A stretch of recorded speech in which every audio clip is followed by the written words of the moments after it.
नमस्कार, आदाब। मैं अशर यासिर, आप देख रहे हैं सियासत टीवी पर साउथ इंडिया एक्सप्रेस। अब देखते हैं मुख्य समाचार।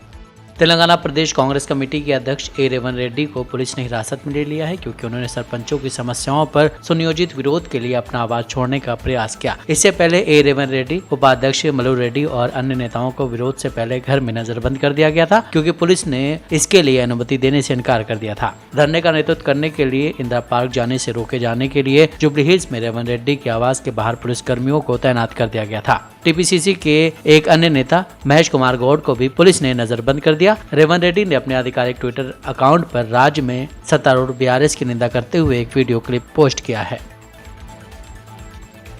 वहीं आज आंध्र प्रदेश के कुछ पूर्व मंत्री और कुछ सेवानिवृत्त नौकरशाह तेलंगाना भवन में केसीआर की मौजूदगी में भारत राष्ट्र समिति में शामिल हुए। पार्टी नेताओं के मुताबिक रावेला किशोर बाबू, तोटा चंद्रशेखर, पार्थसारथी और टीजे प्रकाश चार नेता हैं। बाबू अनुसूचित जाति कल्याण के पूर्व मंत्री और भारतीय रेलवे यातायात सेवा के पूर्व अधिकारी हैं। बीआरएस में शामिल होने से पहले वो भारतीय जनता पार्टी, तेलुगु देशम पार्टी और जनसेना जैसी पार्टियों के सदस्य थे। चंद्रशेखर एक सेवानिवृत्त IAS अधिकारी हैं और जनसेना पार्टी के महासचिव थे। उन्हें आंध्र प्रदेश बीआरएस इकाई का अध्यक्ष बनाए जाने की संभावना है।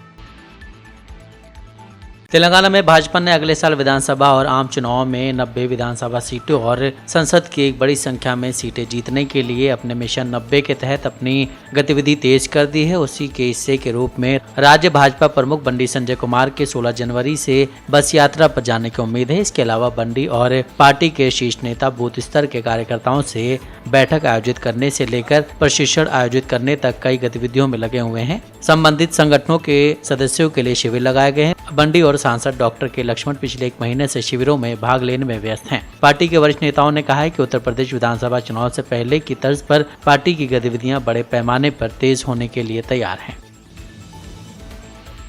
भारतीय राष्ट्रीय समिति सुप्रीमो और मुख्यमंत्री के चंद्रशेखर राव पर अपना हमला जारी रखते हुए वाइस तेलंगाना पार्टी के सोशल मीडिया कार्यकर्ताओं ने ट्विटर पर #2023 तेलंगाना केसीआर फ्री को थोड़ी देर के लिए ट्रेंड कराने में कामयाबी हासिल की। तेलंगाना के लोगों को नए साल की शुभकामनाएं देते हुए YSRTP ने कहा है कि ये केसीआर के शासन की अक्षमता और विफलताओं को भारी रूप से उजागर करेगा, जिसकी वजह से राज्य ने कथित तौर पर कई मापदंडों और मोर्चों पर निराशाजनक प्रदर्शन किया है। YSRTP ने मीडिया को दिए एक बयान में कहा है कि #2023 Telangana KCR free hashtag Twitter पर ट्रेंड कर रहा था क्योंकि इसने तेलंगाना के कथित गिरते मानकों, गिरते प्रदर्शन और साक्षरता, लड़कियों के लिए असुरक्षा जैसे क्षेत्रों में भयानक विफलताओं के बारे में तथ्यों का एक क्रॉस सेक्शन प्रस्तुत किया। छात्र महिलाओं के खिलाफ बढ़ती अपराध दर, बढ़ता कर्ज, किसान आत्महत्याओं में शीर्ष रैंकिंग आती है।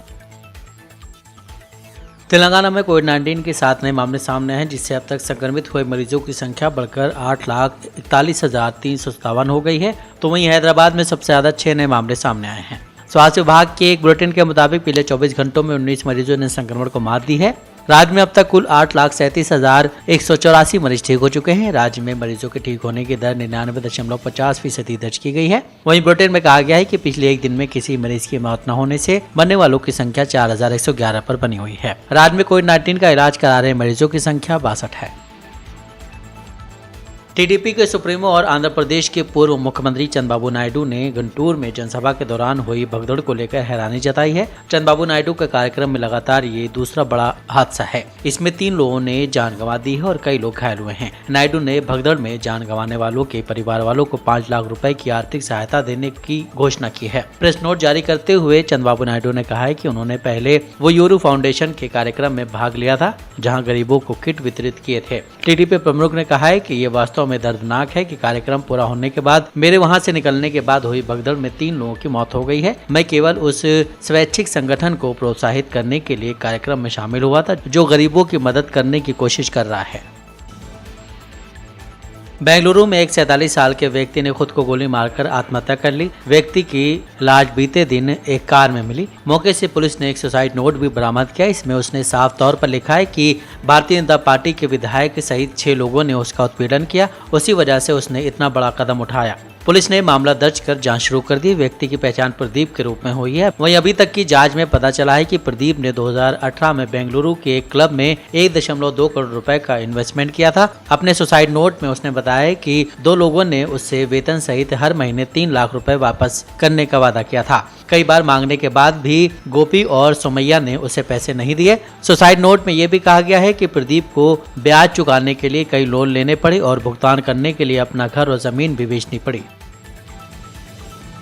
केरल के सीएम पिनराई विजयन ने कहा है कि एक अकेला दल राष्ट्रीय स्वयंसेवक संघ का सामना नहीं कर सकता है, इसलिए धर्मनिरपेक्ष ताकतों को आरएसएस का मुकाबला करने के लिए एक साथ आना चाहिए। केरल के सीएम पिनराई विजयन कोझिकोड में केरल नौथुल मुजाहिदीन के आयोजित एक सार्वजनिक समारोह को संबोधित कर रहे थे। सीएम ने कहा है कि सभी धर्मनिरपेक्ष ताकतों को आरएसएस और अन्य हिंदुत्ववादी ताकतों के विभाजनकारी राजनीति के खिलाफ एकजुट होना चाहिए। वहीं दौरान उन्होंने माकपा की आलोचना करने के लिए इंडियन यूनियन मुस्लिम लीग के खिलाफ भी तंज कसा। इंडियन मुस्लिम यूनियन लीग के नेताओं ने इससे पहले कार्यक्रम में सीपीआईएम के खिलाफ तंज कसा था। इंडियन यूनियन मुस्लिम लीग के वरिष्ठ नेता और विधायक पीके बशीर और इंडियन यूनियन मुस्लिम यूथ लीग के पूर्व अध्यक्ष पीके फिरोज ने सीपीआईएम के खिलाफ तंज कसते हुए कहा था कि वाम दल आरएसएस और संघ परिवार को बेनकाब करने में बुरी तरह विफल रहे हैं। इसके जवाब में मुख्यमंत्री ने कहा है कि लीग तो छोड़िए, कोई भी संगठन आरएसएस और संघ परिवार का मुकाबला नहीं कर पाएगा।